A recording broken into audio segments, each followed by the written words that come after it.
with rain and chilly temperatures, but it's not all good news. Justin Horn tracking the potential for severe weather. And it is Veterans Day today. We have a look at how vets are being honored here in our community. An apartment complex turns into a crime scene after a deadly shooting here. Why an off-duty patrol officer with the Border Patrol says he pulled the trigger. Live from KSAT 12, the news at noon starts right now. We've been talking about it all week long. We are on the brink of a serious cold front, and it's moving in. Rain on the radar. Justin Horn is tracking it all this noon. Justin? Hey, good afternoon. We are watching some showers and storms developing in the hill country, and so far we haven't had a lot of severe weather or anything like that. We had a couple storms up near Waco that were stronger earlier, so this is good news. Maybe just some rain. Now, as the afternoon progresses, we could see a couple strong storms mixed in, and that's actually behind the front. Let's start with the radar. We'll show you where the activity is right now. Kerrville, you're seeing some light rain, maybe a few downpours. Fredericksburg, you've had some storms work through. And where you see some of these heavier cells, I would not be surprised if we got some small hail mixed in there. Not necessarily large hail, but just some of that small pea-sized hail with some of the heavier cells that are working off to the north and east. And we've seen some of that again up around the Waco area a little bit earlier. The front itself, right about there, you can see it faintly on the radar.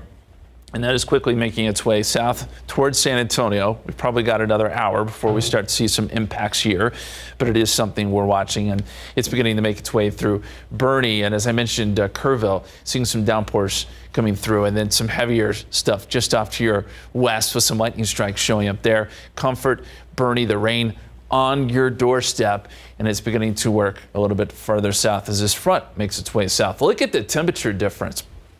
Right now it is 80 in San Antonio, 48 in Waco, 50 in San Angelo. It's in the 30s in the hill country. So this front is making a big difference. As we look a little closer here, still 75 at Bernie Stage, but it's 55 now in Kerrville. So you can expect a quick drop in temperatures as the front moves through. As you could see a 10-degree drop right as the front comes through, and then it will continue to drop throughout the afternoon. So yes, we are in the 80s now, but it won't stay that way. And proof, Terry Terrific out in Bernie sending this in. Cold front drop temperatures there, 72 to 61, just like that, she says. So be prepared for that quick cool down today. The chance of storms as well. We're bringing up the rain chances to 60% here in San Antonio. 62 at 2 o'clock, 60 by 3 p.m. And then dropping into the 50s this afternoon. 51 at 7 o'clock, 50 by 8 p.m. Gusty winds. It's going to be chilly and blustery for Friday Night Football.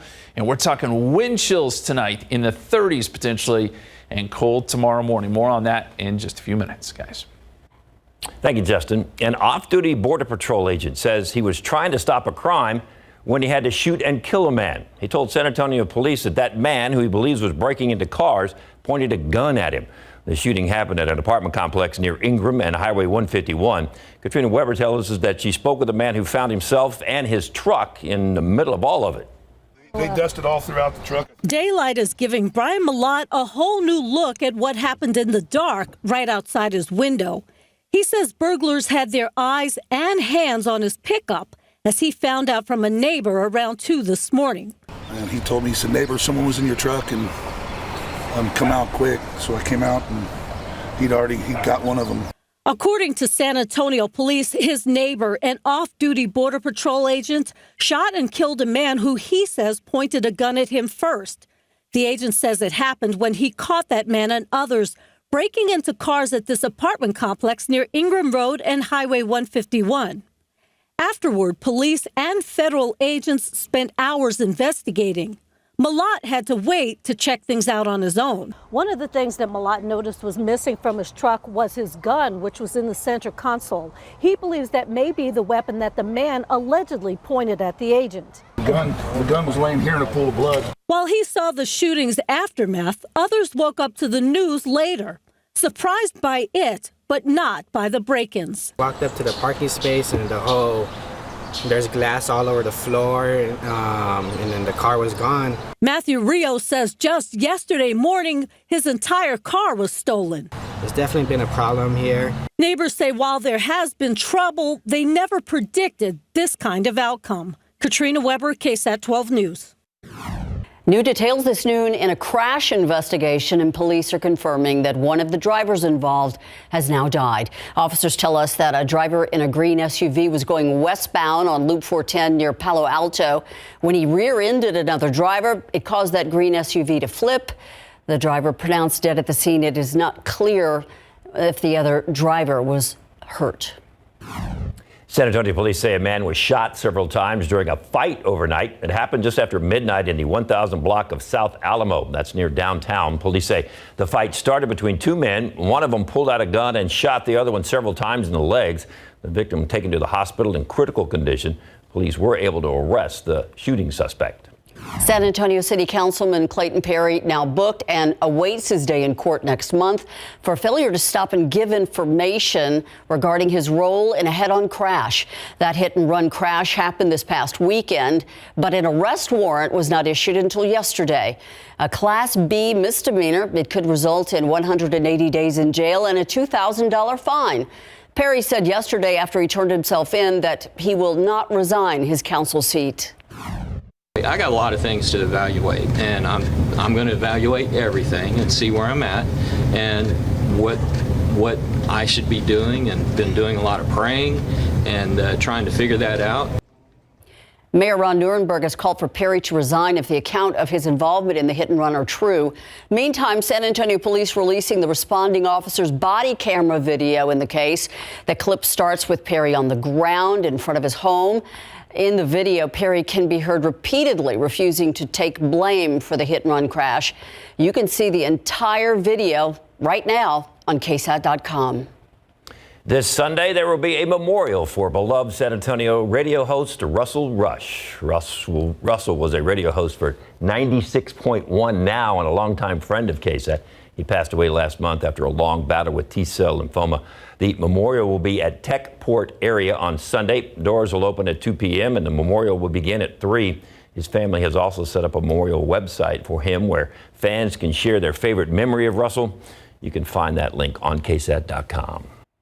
Today is Veterans Day, and in honor of the holiday, Fort Sam Houston National Cemetery thanking our nation's heroes. They do it every year at the burial site. This year included music, guest speakers, and a veterans naturalization ceremony. The very first celebration using the term Veterans Day took place in Birmingham, Alabama. Back in 1954, Congress passed the bill and President Dwight Eisenhower signed it into law, proclaiming November 11th, Veterans Day. And speaking of veterans, this weekend is our latest KSAT community event that aims to both honor and help vets in the community. San Antonio Veterans Day at Hemisphere is holding its second annual event tomorrow. It all starts with a charity run at 8 o'clock in the morning. Then at Hemisphere, there's going to be music and food, vendors, a lot more. It's all free and open to anyone. We have all the details on our website. Just click on KSAT Community section. The Spurs' chances of beating Milwaukee tonight just got a little better. They'll be without two starters. Larry Ramirez will tell you who those guys are coming up in sports. Some local students are getting into gardening, but it's about more than just growing plants, how they're also helping to protect an endangered insect.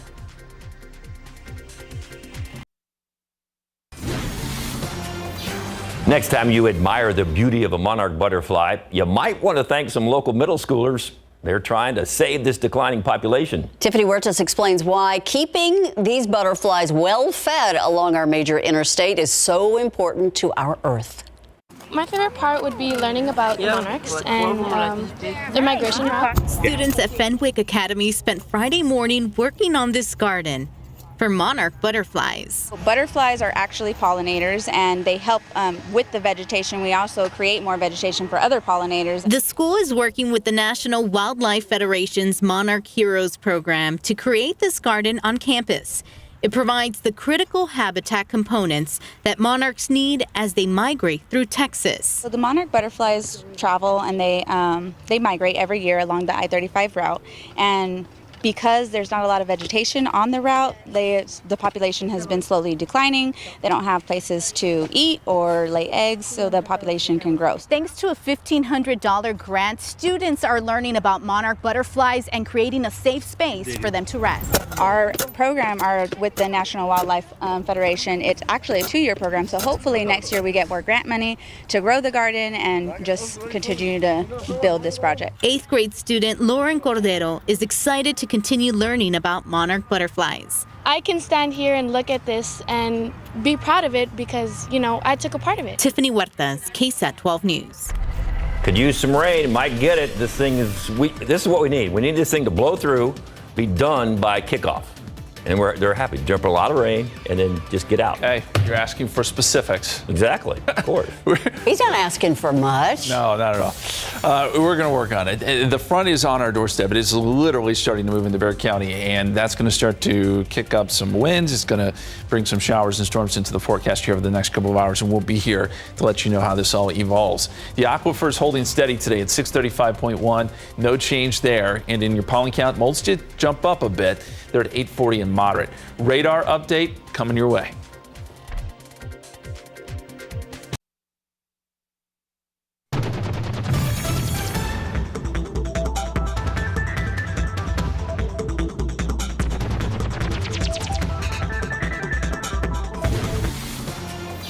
This is going to be one of those days that every minute it's going to be a different forecast or a different weather situation, minute by minute. A lot of stuff happening today. Yeah. Yeah, these fronts, they can make a big difference this time of year, and that's exactly what's underway now. That frontal boundary is starting to move into Bexar County, so we know it's getting a little bit closer, and we're starting to see some of those showers and storms right behind the front. So what I'll do first is kind of show you exactly where the front is, and we can see it very faintly here on radar, but it's right there, right along 281 moving through Boulevardy, and it's stretching back to just north of Leon Springs. So it's through Bernie. We know the temperatures have dropped there very quickly in Leon Springs. Your temperatures will be dropping. And in this case, the rain is not out ahead of the front, it's behind the front. And so that's why rain chances are really going to be mainly from about 2 p.m. to around dinner time here in San Antonio. And as we look north, there are some of those cells we were talking about, mostly just downpours, but where you get some of these heavier cells, and I'm not saying there's hail in this one, but there could be some small hail mixed in there just based on the way the atmosphere is set up today. So I'll warn you there. I don't think hail is going to be a huge issue, but I do want to point that out. And where you see these bigger cells up here across parts of Blanco County, that's certainly a possibility. So let me pause the radar here, and I'm going to switch this over and show you the potential threats with these storms. And where you see this purple color is where we could be looking at some of that small hail. Very small. It's not going to do damage to your car or anything like that, but it is a possibility today as some of these storms come through. So far, we have not seen a lot of severe weather, and that's great news. We'll take just the rain. With that being said, too, we're not going to get a ton of rain out of this. You're going to see these passing downpours, passing showers, and then maybe a couple stronger cells mixed in there. That's kind of the general idea today. So we'll take this off and go back to the radar one more time and kind of show you the big picture here. But the rain is stretching from just north of Bexar County all the way up towards the Austin area, and everything is tracking off to the north and east at this point, and continuing to bring some good rain up around Austin, Fredericksburg. We've seen some rain in Kerrville, and that now stretches down towards Lakey, and we'll be watching some of that activity working its way into San Antonio. I mentioned the storm threats. Hail would be the main issue, but again, I think mostly this is going to be small hail, so we're not going to be too worried about these storms as they roll into San Antonio. There's the scene outside, 80 degrees at the airport, mostly cloudy. Dew point is at 65. We've got southerly winds at 14 miles per hour, so still very warm, but that frontal boundary is, as we showed you, right on our doorstep. And look at the temperature difference. 80 here in town, but 48 in Waco, 44 Abilene, 50 in San Angelo. So this front immediately makes a big difference. You'll see about a 10-degree temperature drop, I think, as the front comes through. 55 Los Maples, it's now 54 in Kerrville. Bernie Stage, that temperature will change here very soon, as will the temperatures here in Bexar County here over the next couple of hours with this front coming through. Here's the futurecast. And this does show showers and storms working their way through, especially around the 2 o'clock hour. 60% chance of rain during this time. And we'll keep elevated rain chances through about 4 or 5 o'clock. Then we'll start to bring them down a little bit as this all shifts south and east. So by 7 o'clock, when football games are getting underway, rain chances are coming down. But it will be windy and it will be much chillier, and that will certainly be the case tonight. Gusts to 35 miles per hour are possible with a northerly wind. KSAT 12-hour forecast, 62 at 2 o'clock, 60 at 3 p.m. That's the temperature drop, and we're in the 50s by 5 and 6 o'clock, eventually 40s by 9 p.m., all the way down to the mid-40s by midnight. Gusty winds, gusts, as I said, up to 35, maybe even 40 miles per hour as we get into this evening. You combine that with those cold temperatures, yeah, we're talking wind chill. It's been a while since we've talked about the wind chill, but there it is. 33 is what it could feel like around 10 o'clock tonight. And as we get into tomorrow morning, winds will start to lighten up early on Saturday, but there's still enough of a breeze there to create a wind chill near 30 Saturday morning. So if you got soccer games, whatever you have playing Saturday morning, bundle up. It's going to be chilly. We make it up to 59 tomorrow afternoon, 61 Sunday, but we start off at 37. Some places in the whole country could see a light freeze Sunday morning, something to watch. Chance of showers Monday and pretty chilly, or cool, I should say, next week, guys. I know one guy's watching every word you're saying. Larry. Me? Yeah. I love the cold. I'm not worried about it. It's football weather. Yeah. That's what you call that. Yes. Speechless? This never happens. David Sears loves to talk. Come on, David. It's been a week. It's been a week. It's Friday. You know what? So the Spurs, and yes, they get to the break tonight. So yes, they the can end up there Spurs 5 games. hosting the Bucks tonight, and yes, looks like San Antonio will catch a break when it comes to Milwaukee. Plus, high school football playoffs, they are now underway, and the play is heating up. Coming up. The Spurs will close out their 3-game homestand tonight by hosting the Milwaukee Bucks, record-wise the best team in the NBA. Now, the Spurs have lost 5 in a row, including 4 straight at home. They fought back from 14 down Wednesday night to take the Grizzlies to overtime, only to lose 124-122. They didn't get the result they wanted, but executing down the stretch in a game where every possession matters can only benefit the young Spurs. Yeah, definitely. We got to learn from those experiences. Yeah, we haven't been in those positions a lot. Like, we have a lot of guys that haven't had the ball in their hands down the stretch in a game like this. So, yeah, every time we can get in a situation like that, we can get better from it. So that's great for the future. And did you see the sweet move that Yak put on Grizzlies big man Steven Adams to score a bucket? That had the crowd oohing and awing for sure. The Spurs will host the Bucks tonight at 7 at the AT&T Center. So the Bucks won at the Thunder Wednesday night, 136-132, and they did so without leading scorers Giannis Antetokounmpo and Drew Holiday. Giannis sat out with a sore left knee, and Holiday was out with a sprained right ankle. Now it's being reported that the Greek Freak is out again tonight, missing his 2nd straight game, and that Holiday will sit out as well. That's a combined average of 51 points per game on the bench for the Bucks. SA is now favored by 2. The Steel Knights student section was rocking in Lenoff Stadium last night for the first round of the playoffs against number 11 Johnson. Second quarter, the Knights up 10-3 when quarterback Chad Warner takes the snap, pump fakes, and fires deep to a wide open Royal Capel on 34-yard strike. 17-3 Steel. Number 1 Steel wins it 34-17 to improve to 11-0 this season.